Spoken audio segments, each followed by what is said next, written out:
My name is Amelia, and for 45 years, my hands told the story of my life. They were a seamstress's hands, calloused from the push of the needle and stained faintly with the ghost of 1,000 different threads. They stitched wedding gowns for nervous brides and mended work pants for tired husbands. They hemmed the christening gown my daughter, Sarah, wore, and later the one her own daughter, Lily, wore too. These hands, alongside my husband Robert's, built our life in a small house with a garden out back, a house that smelled of baking bread and saw 2 children grow from noisy toddlers into complicated adults. Robert was a carpenter, and he used to say that a house built with honest labor holds more love than any mansion. We believed that. We lived that. After Robert passed, the house felt quieter, larger. But my children were my world. Sarah, my sweet, perceptive Sarah, stayed close. She understood the language of our quiet life. But Mark, my son, Mark, was different. He was always reaching for something just beyond his grasp, a world shinier than the one he came from. He was brilliant, I knew that. He worked hard in school, and I worked double shifts at the textile factory to make sure he could go to a university I could barely find on a map. He met Jessica there.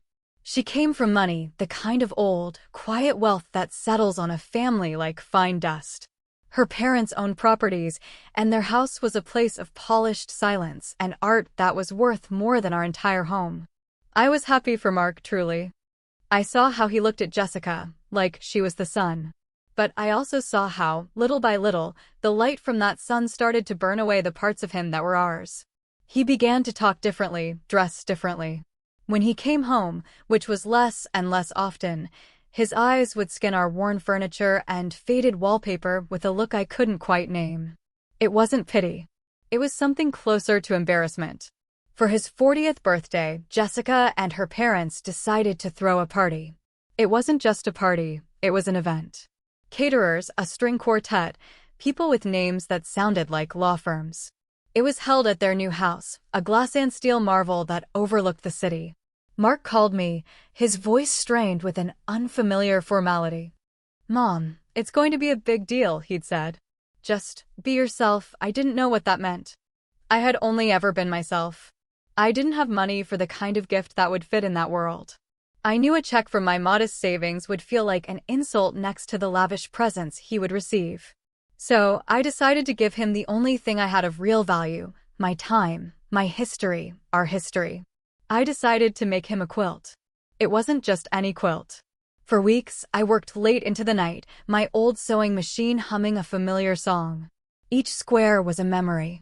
A piece of the dress I wore when I married Robert. A square from his favorite flannel work shirt, the one he wore until it was soft as a whisper. A patch from Mark's own baby blanket, a little faded blue square with a tiny stitched duck. A piece of Sarah's prom dress. It was our whole life, stitched together with love and thread. My arthritic fingers ached, but it was a good ache. It was the ache of creation, of love made tangible. I thought, when he saw it, he would see. He would remember. The night of the party, I felt like a sparrow in a flock of peacocks. The house was loud with laughter that didn't sound joyful, just loud. I found Mark, handsome in a suit that cost more than my monthly pension, standing with Jessica and her parents. He saw me approaching, holding the carefully wrapped gift, and a flicker of something, annoyance, maybe, crossed his face before he smoothed it over with a smile. "Mom, you made it." When the time came for gifts, I watched as he unwrapped expensive watches, bottles of aged liquor, and keys to a new boat. Then it was my turn. I felt a tremor in my hands as I gave him the box. He opened it, his smile looking a little fixed. He pulled out the quilt and held it up. For a moment, there was silence. I saw him look at the patch from his father's shirt, and his breath caught for just a second. I thought, he sees. But then Jessica let out a little laugh. A delicate, tinkling sound, sharp as breaking glass. "Oh, Mark, darling," she said, her voice carrying across the hushed room. "How rustic." Her father chuckled. "A bit of old-world charm, I suppose. Could use it in the dog's bed, maybe." And then it happened. The moment that cut through me, that hollowed me out and left me standing there as a ghost. Mark laughed. It wasn't a small, polite chuckle. It was a loud, hearty laugh, the kind he used when he was trying to fit in with them. He folded the quilt carelessly, a lifetime of memories crumpled in his hands. "Right," he said, trying to catch his breath. "Thanks, Mom." "It's quaint." He tossed it onto a nearby chair, amidst a pile of discarded wrapping paper, as if it were trash. The world went silent. The music, the chatter, it all faded into a dull roar in my ears. I felt the eyes of all those strangers on me. I wasn't a mother who had given a heartfelt gift. I was a provincial old woman who had embarrassed her sophisticated son. In that moment, I wasn't just insulted. I was erased. My love, my sacrifice, my entire life with Robert, all of it had been summed up in a single word, quaint, and then discarded on a chair. I didn't cry. The pain was too deep for tears. It was a cold, hard knot in my chest, a shard of ice where my heart used to be. I turned without a word. I walked over to the chair, carefully picked up the quilt, and folded it properly. I smoothed out the wrinkles Mark had made. I held it to my chest, and it felt like I was holding the fragile remnants of my own dignity. I walked out of that glass house, past the string quartet, past the valet who looked at me with pity, and I did not look back. Sarah caught up with me on the driveway. Her face was pale with fury. "Mom," she whispered, her voice thick with emotion. "I am so sorry." What he did, he had no right. She reached for my hand, her warmth a small anchor in the cold ocean of my shock. I just squeezed her hand back, unable to speak. That small gesture, her quiet fury on my behalf, was the only thing that kept me from shattering right there on the pavement. Back home, the silence of my little house was a comfort. I laid the quilt out on my bed, tracing the seams with my fingertips. The patch from Robert's shirt. The square from my wedding dress. This wasn't a quaint object. This was a testament. It was the story of a life built on things Mark no longer valued: work, loyalty, memory, love. He hadn't just rejected a gift. He had rejected his own foundation. He had rejected his father. He had rejected me. A volcano of grief and anger was burning inside me, but on the surface, a strange calm had settled. It was the calm of a deep, irrevocable decision being made. For years, I had made myself smaller to make him feel bigger. I had bitten my tongue when he made casual, cruel remarks about our town or our life. I had accepted his condescension as the price of keeping him in my life. But that night, I understood. The price was too high. It was my own soul. And in the quiet of my home, surrounded by the ghosts of a life he had mocked, I decided I was no longer willing to pay it. The next morning, I did not call Mark. I did not text Sarah. I drank my tea, looked at the photo of Robert on the mantelpiece, and then I picked up the phone and called Mr. Davies, the lawyer who had handled our affairs for 30 years. His voice was kind, as always. "Amelia, good to hear from you. Everything all right?" "Everything is fine, John," I said, and I was surprised by how steady my own voice sounded. "I need to make a change to my will. I want to come in today, if you have time." An hour later, I was sitting in his dusty, book-lined office. He listened patiently as I laid it out. The house, the savings, the life insurance policy, everything Robert and I had worked for our entire lives, was to be left entirely to Sarah. Mark's name was to be removed.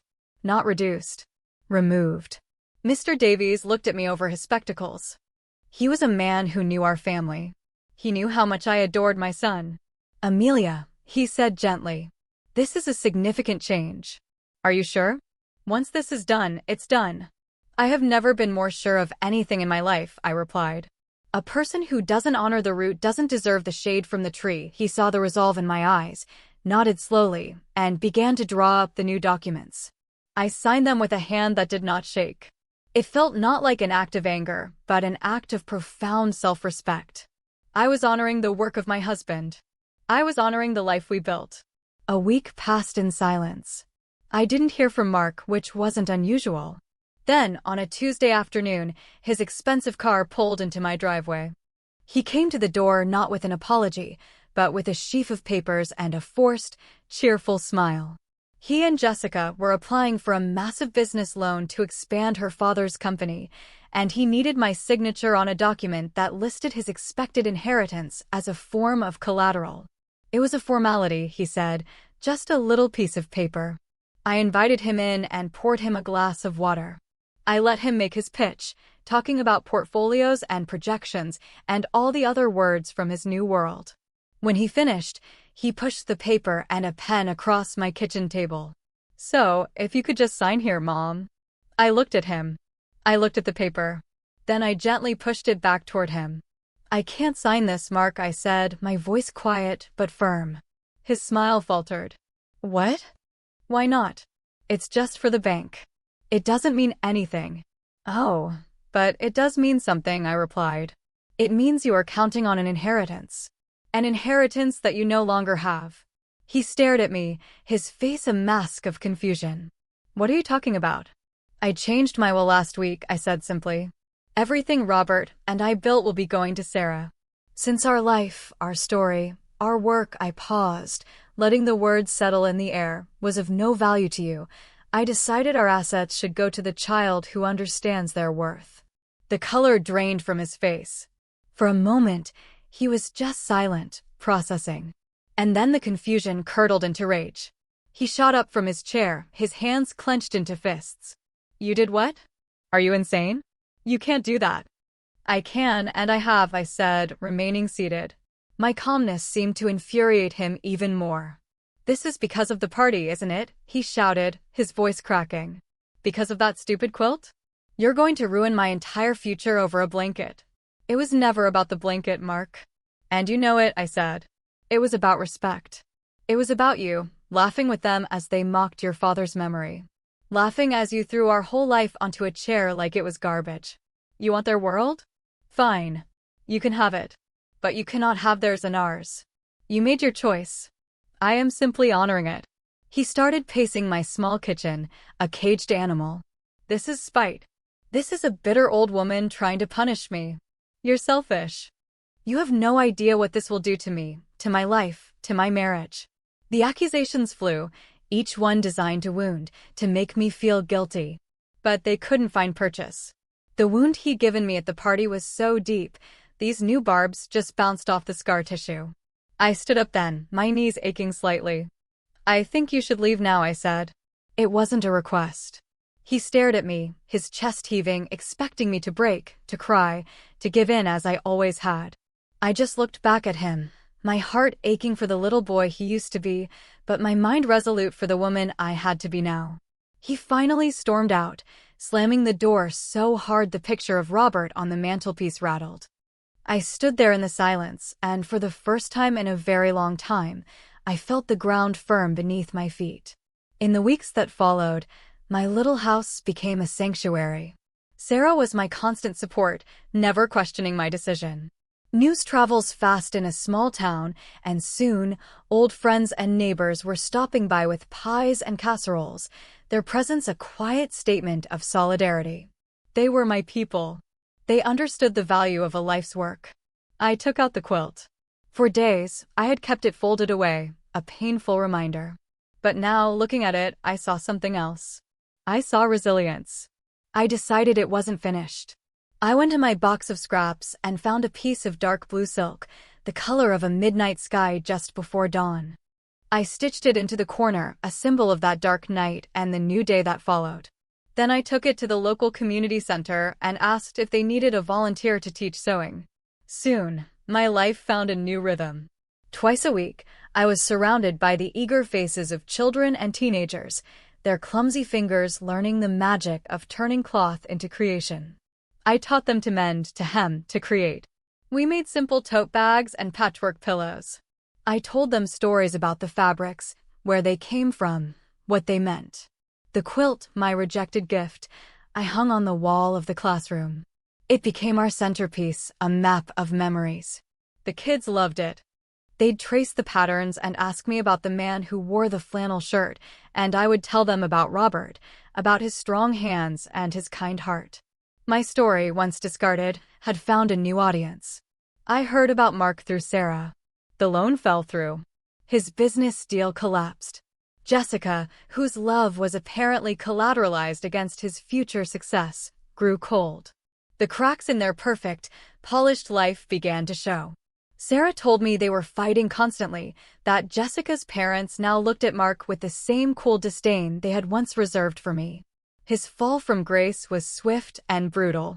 I felt no joy in it, only a profound, aching sadness. He had built his house on sand, and the tide had come in. Months later, maybe half a year after the door slammed, he appeared on my doorstep again. He looked smaller, diminished. The expensive suit was gone, replaced by tired jeans and a wrinkled shirt. He had lost weight. He didn't look angry anymore, just exhausted.